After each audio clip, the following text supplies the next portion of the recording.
Welcome to CivilNet. Today we're joined by Professor Nerses Kopaylan of the UNLV University in Las Vegas. He's a professor of political science with specialization in IR. We'll be discussing the prospects of setting up a truth commission with regards to the Second Karabakh War. Professor, thank you very much for your time. Pleasure to be here. So you recently joined a board that is pushing for a truth commission to be set up. Firstly, can you explain to our watchers what is a truth commission and why you joined this board? Sure. So truth commissions are to a large extent expected and an accepted norm among countries who are attempting to deal with serious catastrophes, whether this could be war, domestic instability, or in any outcome that has led to a serious negative consequence and a shock to a given society. War is a common one.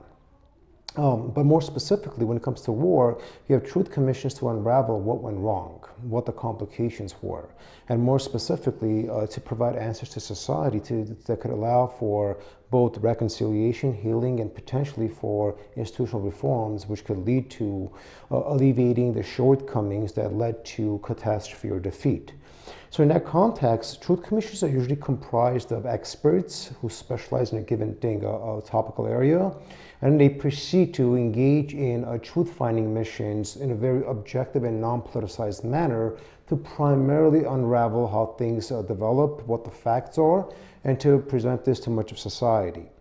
So that's kind of the concept in a nutshell. The reason why I joined the Board of Reform Armenia is because overarchingly, there is a serious concern about how our military performed during the 2020 Artsakh War. And these concerns are not specific to any individuals or group of individuals, but these are systemic. These are broad-ranging problems that we're observing. And so the push for a truth commission, which is being sort of spearheaded by this organization that we've put together, is seeking to do two things. One, we're attempting to get more citizen involvement in this. So the movement is from basically bottom up. At the same time, we're engaging policymakers and lawmakers and the government, so the process can also be top-bottom. So we wanted a very collective, a consensus-oriented process where we could actually find out what happened, aside from having transparency, lay the foundations in attempting to resolve the systemic shortcomings that we had during the 2020 war. And you mentioned that you and the board have made contacts with figures in the government. I'm interested, do you think the government is being quite responsive to this? And also, having a truth commission in the context of the current political crisis, as well as the issues going on within the armed forces, there has been public spats between members of the political leadership and the military leadership. So what do you think about the prospects of a truth commission in this context? Well, so in generally speaking, because truth commissions are apolitical or non-political processes, any conceptualization of political crises should not apply to that, because there's a very objective, fact-based, empirically driven process. Now, of course, we can understand that in this day and age, especially in Armenia, everything is politicized, and so that creates serious complications. But even to the two different camps that we have, the current government and the so-called opposition, neither would have a legitimate basis to oppose a truth commission. If you're the government, you're very much interested in facts being unraveled, so a lot of the misinformation, rumors, and all these sort of innuendos are addressed, resolved, and people get a very honest assessment of what the reality was, right? The citizens demand answers, so a truth commission will demand those answers. And if you're the opposition, why would you not want revelations when you're claiming that the government power failed or they sold out or whatever the case might be, right? Allow truth commissions to find the basics, the factual developments, and then society would properly gauge these developments. So in that context, when we speak of a political crisis in Armenia and where the Truth Commission fits in, we're assuming that our political crisis is societal. It is not. The Velvet Revolution, for example, was societal. The current crisis is not a societal crisis, it is a crisis within the political elite. And so the extent to which this would resonate to the rest of society is a little bit questionable. And I'll really quickly bring up the recent IRI survey, which everybody's talking about. When we sort of looked at the findings, the question that was posed to the citizenry with respect to, what are the top or most important issues as far as the country is concerned, ranked number 3 was military reforms, ahead of the Karabakh War. So in this context, I think citizens intuitively understand that reforms are necessary. We can't do that if we don't unravel what went wrong. And in terms of timing, some people are saying that it's too early to have a truth commission. I'm interested what you think about these comments about timing and how we need to wait and why that is. My assumption is these must be sort of general opinions and not based on expert knowledge. But if we look at sort of the broad scope of truth commissions that have been undertaken in the last 25, 30 years, and you're talking over 70 throughout the world, timing variables do not define the purpose of a truth commission. So in that context, the scope of the conflict, the modality of it, those are better determinants of how to undertake a truth commission as opposed to the timing factor. But with respect to Armenia, we have very deep wounds. And so a truth commission would heal a lot of these wounds because citizens demand answers.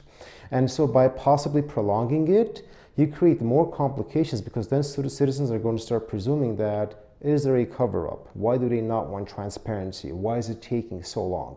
So within the discourse of timing, there is no sort of research that supports prolonging it. And so these tend to be, at this stage, I would say, sort of general opinions that are being based on uninformed assessments.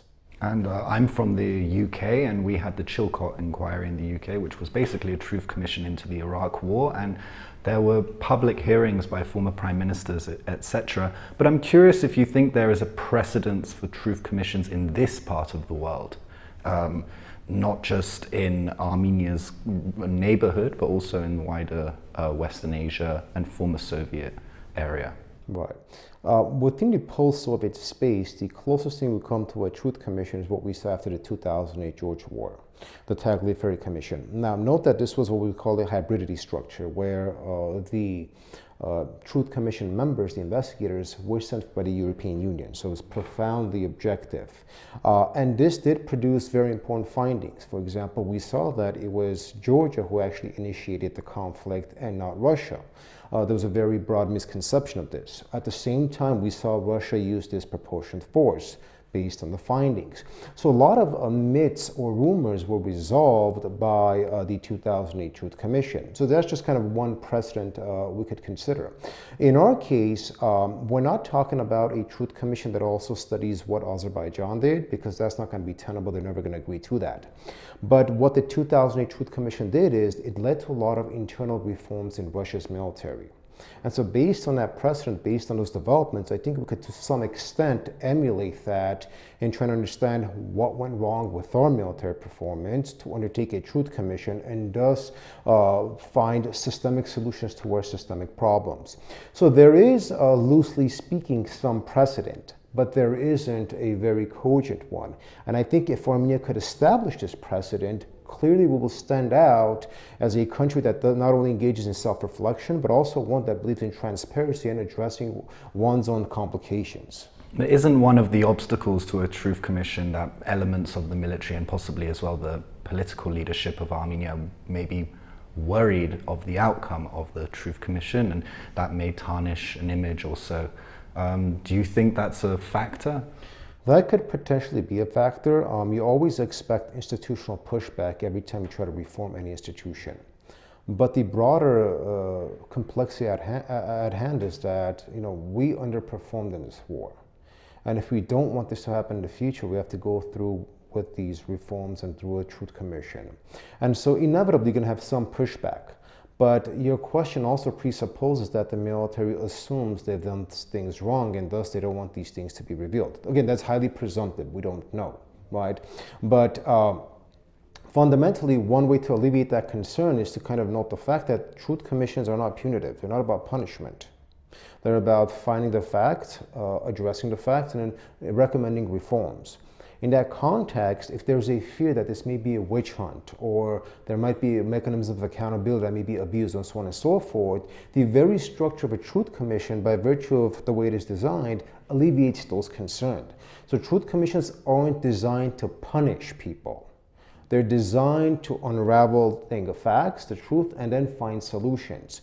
So whatever the concerns may be from the military brass or whatever the case might be, these are addressed by merely us showing, displaying the broad range of evidence that there are no punitive objectives involved here. As far as the reputational tarnish, it's really hard to tarnish one's reputation anymore than, losing the wars in such a disproportionate fashion. So the objective here isn't reputation. The objective here is to rebuild and to become stronger.